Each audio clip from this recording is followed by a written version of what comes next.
Hello everybody, welcome to iRacing.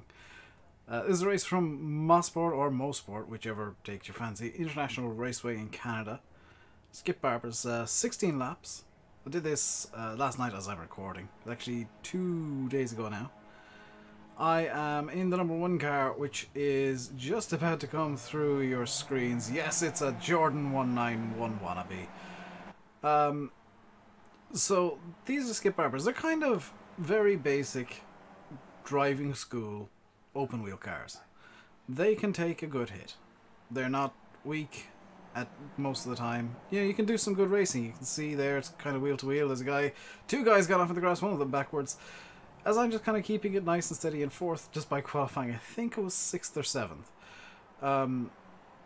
Just keeping it tight, keeping it nice and tidy through the first few corners. I got punted and killed about there 2 days ago for me now in the previous race that I'd done, so I was a bit cautious on lap 1, making sure to keep a bit of a gap to the guys ahead and just keep my racing line. And you can see here that yeah, I kind of got I was taking my line. It was so much faster than the guy ahead of me in the luminous green and grey car. Unfortunately, I'm going to have to try and talk about all the colours the cars have, because for some reason everybody's got a green car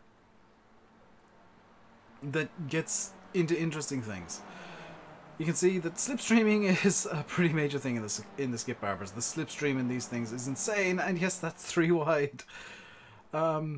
Yeah, 3 wide, and I think, yeah, this is where I had my big incident. I slammed the brakes so that I wouldn't hit the wall, came kind of back on track, and then realised, oh, hang on, I'm going way slower than the rest of the pack. I'm going to just cut this corner and slow right down, and just kind of come on in a safe manner, because I didn't want to cause an incident. I didn't want to be the cause of a big crash. He says there's a big crash happening in front of him, or nearly. So that's me down to pretty much last. I'm second to last here. So I'm kind of angry that I made that mistake, so I'm just kind of pushing pretty hard and catching up to the 2 guys ahead of me, who are having a battle, so they're slowing each other down. You can see that was a bit wide, so I am pushing quite hard. This, by the way, is, I'm kind of ashamed to say, bottom split. This is the lowest of the low Skip Barber races that happened at this time. You might notice I got no overlays on.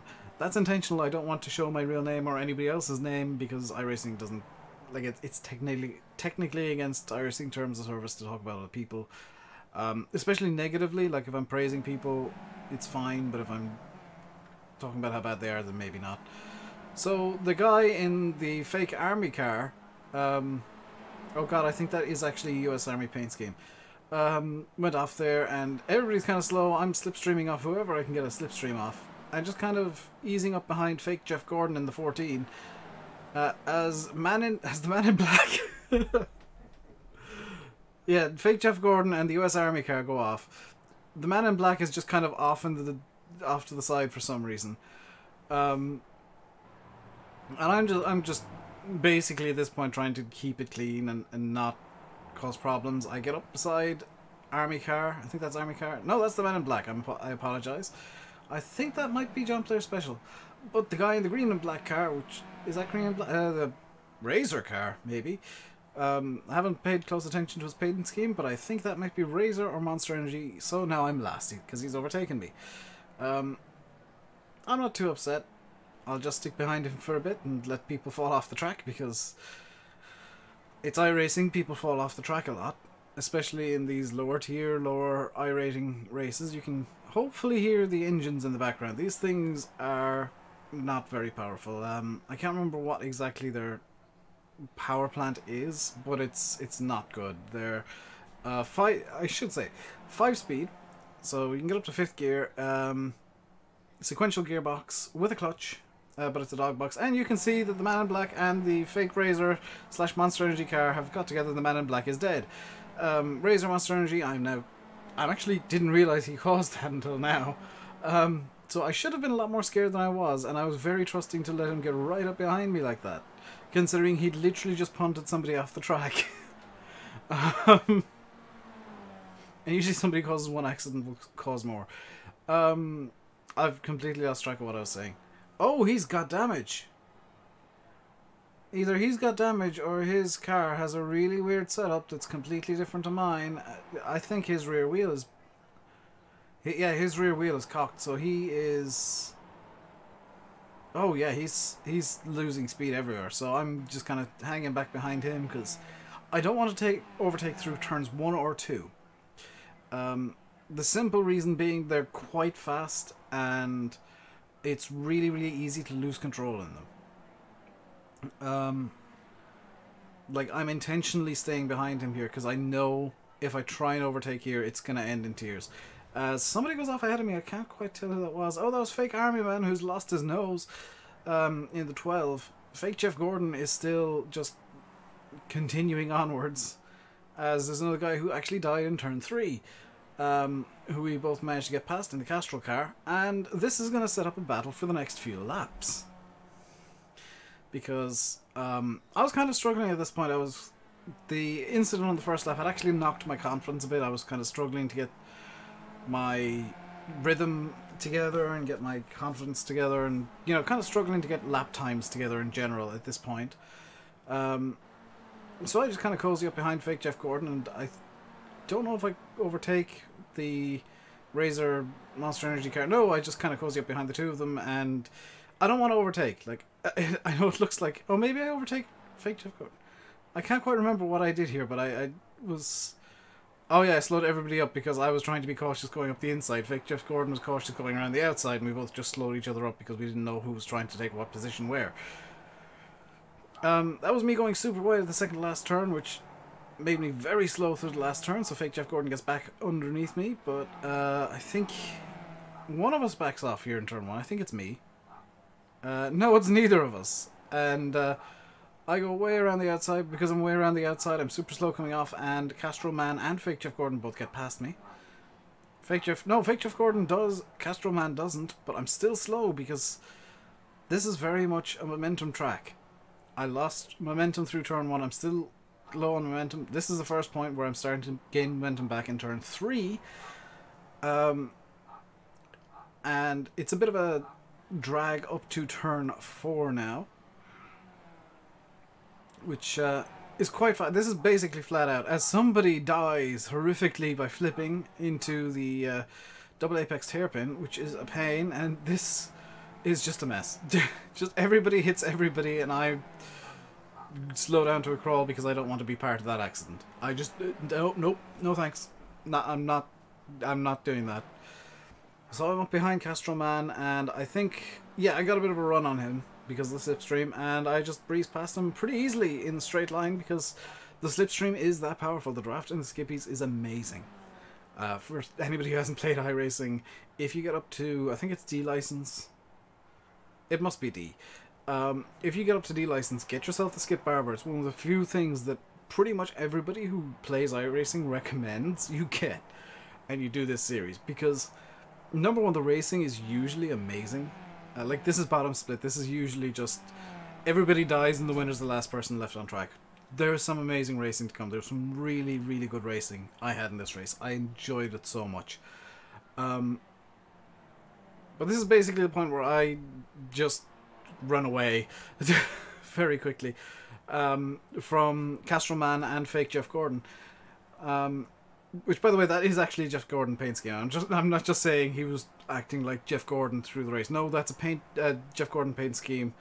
The Rainbow Warrior paint scheme in particular. One thing that you'll learn if you do iRacing and you use trading paints is what paint schemes Jeff Gordon has had in the past.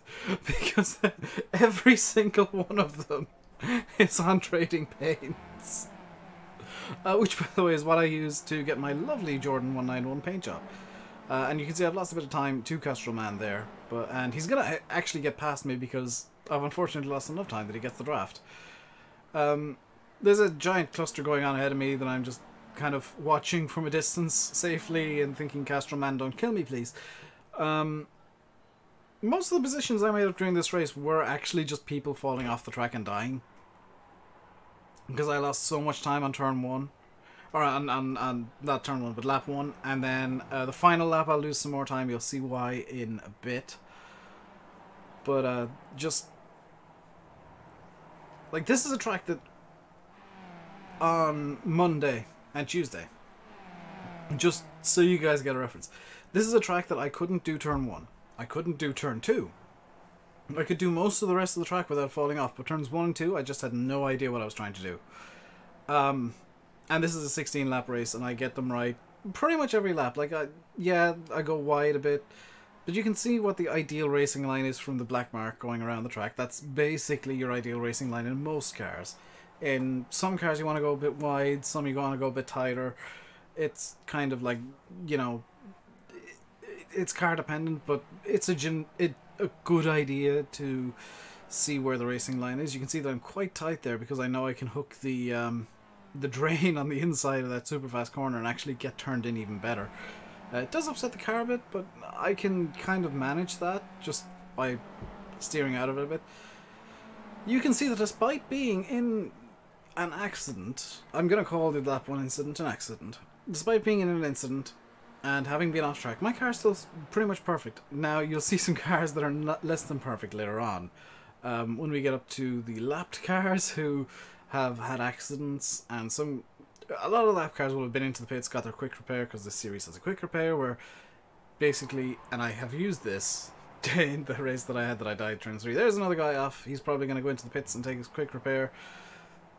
Mr. Grey is super slow because he was part of that accident and just can't get up to speed in time to get away from me and the pack behind.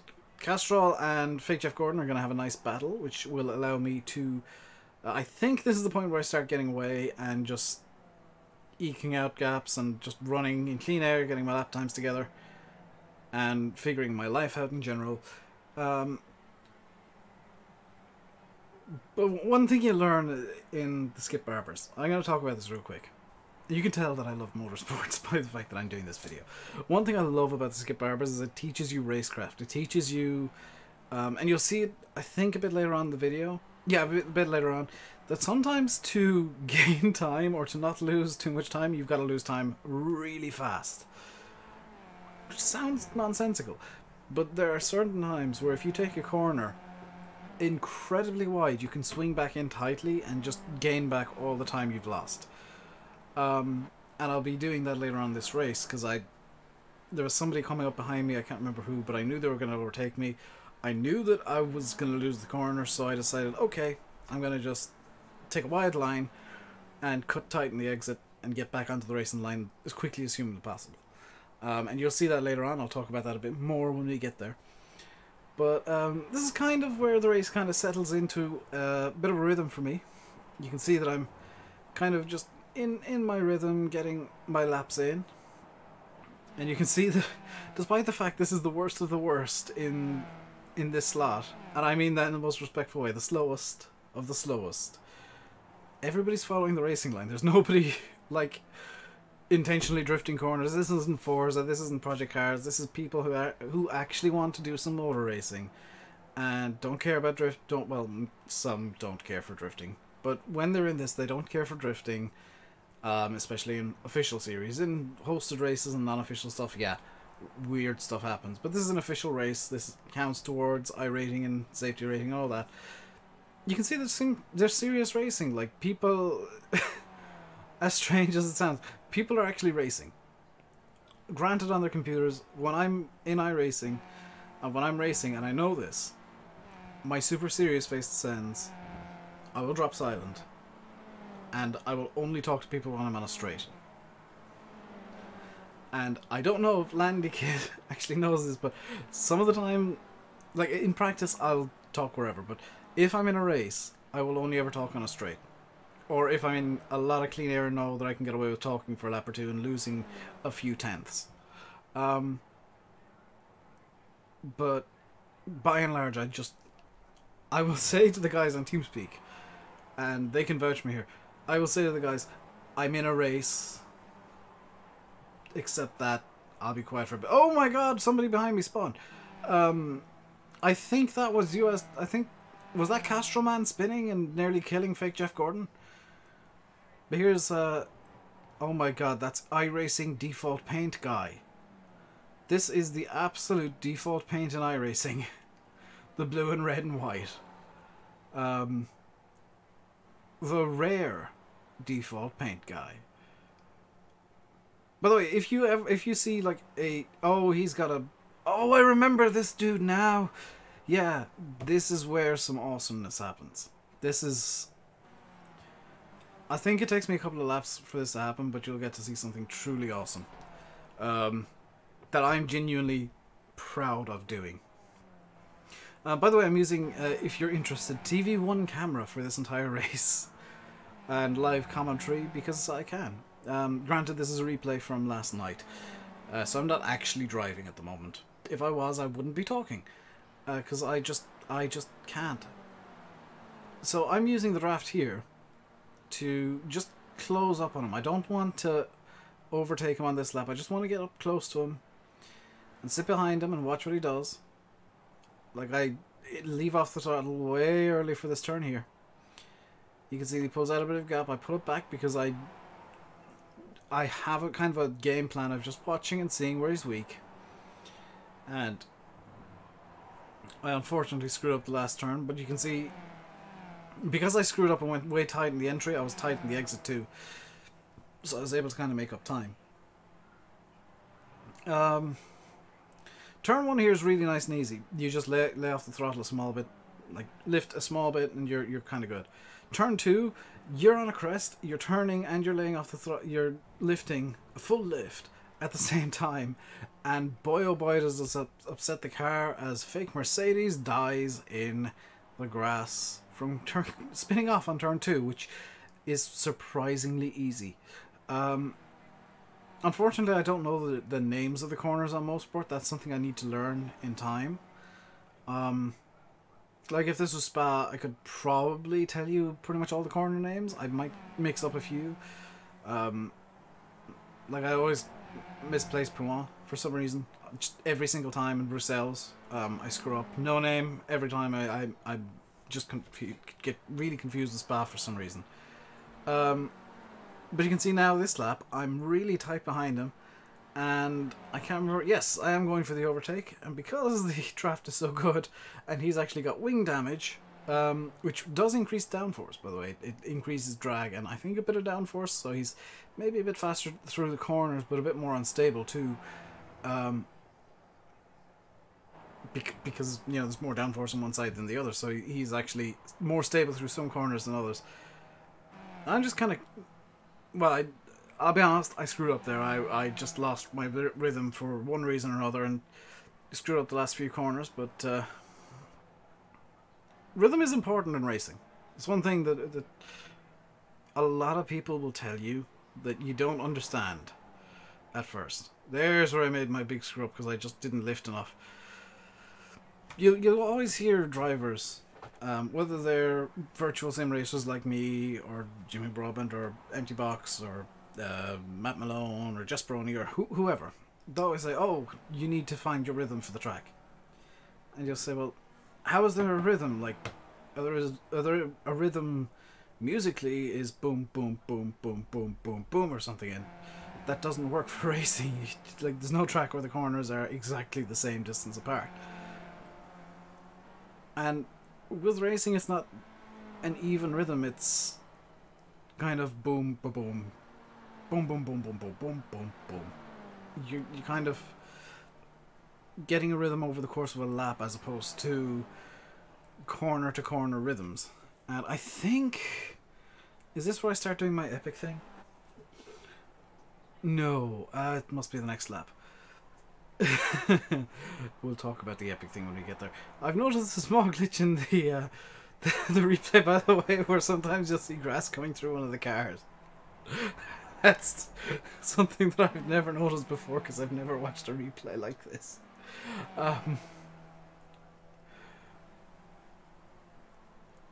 So you can see the pace car up there, by the way. It's a Porsche 911 or 991. I'm not entirely sure, but it's a Porsche pace car.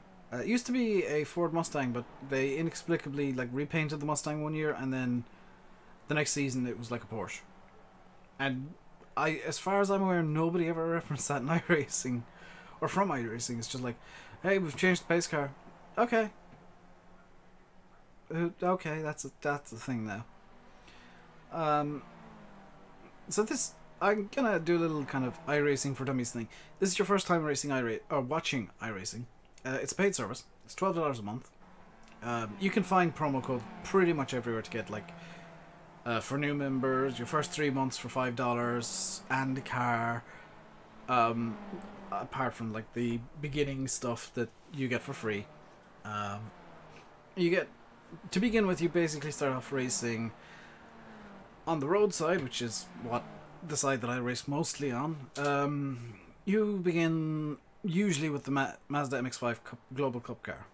Here's where I do the amazing thing. So I intentionally go way wide on the entry here, cut back on exit, and I am 0.2 seconds behind the guy ahead in default racing, or default colors, man.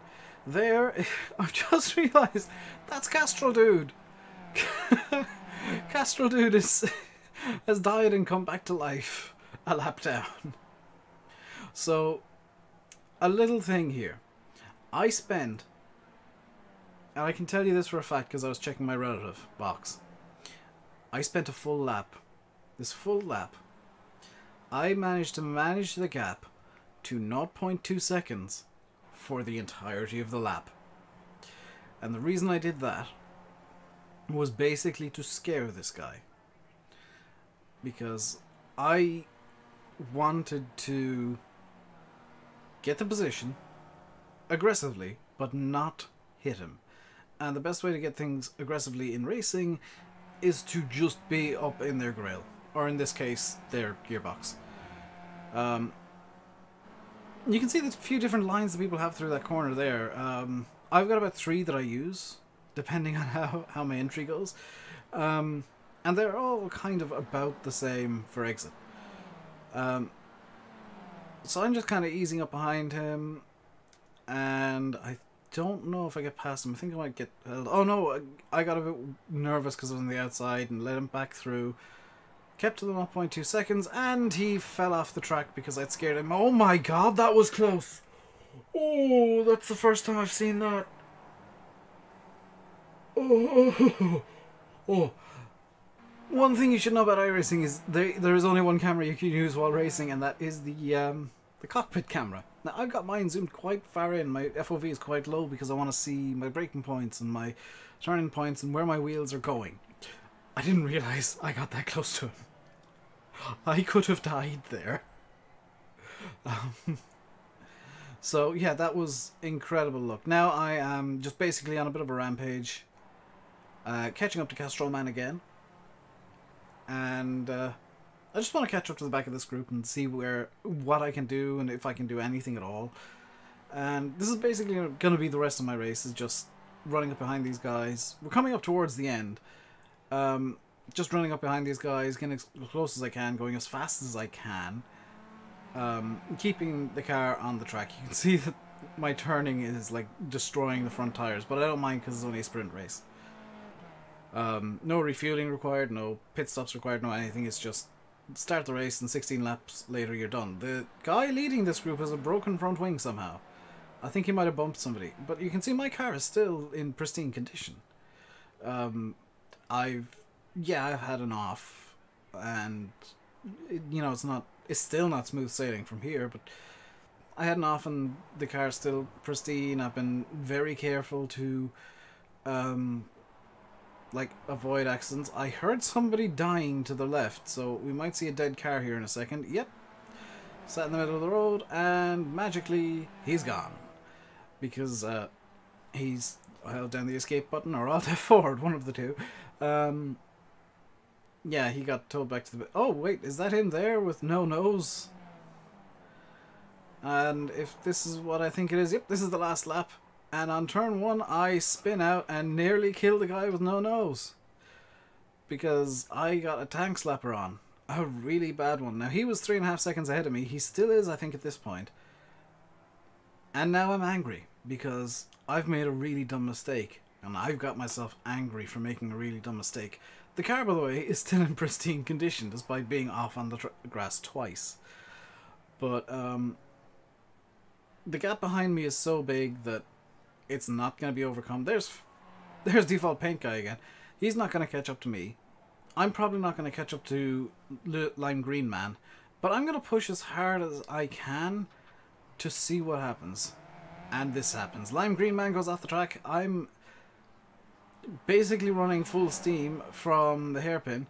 He's got a lot of damage. He's got a broken front wing, a broken rear wing. Is he crabbing a bit? He's not crabbing, so he's not got any suspension damage. But I've got all of the... Basically, I've got less drag than him, so I just drag past him in a straight line. He's going to try and get past me here, but he's not close enough. So I'm able to just kind of cruise around the last couple of corners, keep it nice and tight, swing it into the left here, and back to the right, down a gear and off to the right, as he loses a bit more time by spinning up his wheels somehow. I don't know how he did it. And I cross the line to finish the race in, and I will tell you now, I think it was 6th position. And you'll see here that the race is over, everybody's pulling up, and just neatly off to the side of the track, coming to a halt, because there's no point in doing a cooldown lap. You don't need to, you can just hold escape and be done with it. That was a really good race. It might not have seemed so good from the TV cameras. I didn't want to just have cockpit camera the whole time. I wanted to show you stuff that was going on around me that I knew about from various different, well, from the relative that you can't see in replays, and that I wouldn't show anyway. From looking in the mirror, which I don't think shows up in replays, and just from generally a bit of situational awareness of what was going on, which is how I was able to, like, not get walloped for the most part. And there's somebody after doing a cooldown lap. But I'm going to leave it here. I'll leave you by saying I've been RainbowDave. You've been watching iRacing at Mosport in the Skip Barbers. I had a lot of fun. I hope you guys enjoyed this video. This is one of my more fun races that I've done recently. Despite having won a race where I just basically ran away at the start. And just never saw anybody again other than lapped cars last week. That was boring. I was really bored. And I won the race. Like, I was happy to win, but it was boring. Until next time, actually, comment, like and comment if you want more iRacing. And if this is your first time on the channel, I don't do much iRacing, but subscribe. Let me know in the comments if you want more iRacing, because I can keep this going for as long as I can.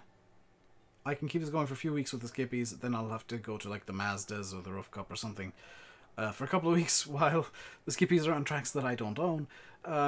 Next week's Skip Barber track is, and I'm not looking forward to this because I did a bit of testing earlier today, the Nordschleife. Yes, that one. The really long track in Germany that everybody is terrified of, and that very few series race on in real life now. It's basically just the VLN and then the Nürburgring 24 hours. Yeah, that's the Skip Barber track next week. I'm looking forward to that. Until next time, stay safe and goodbye.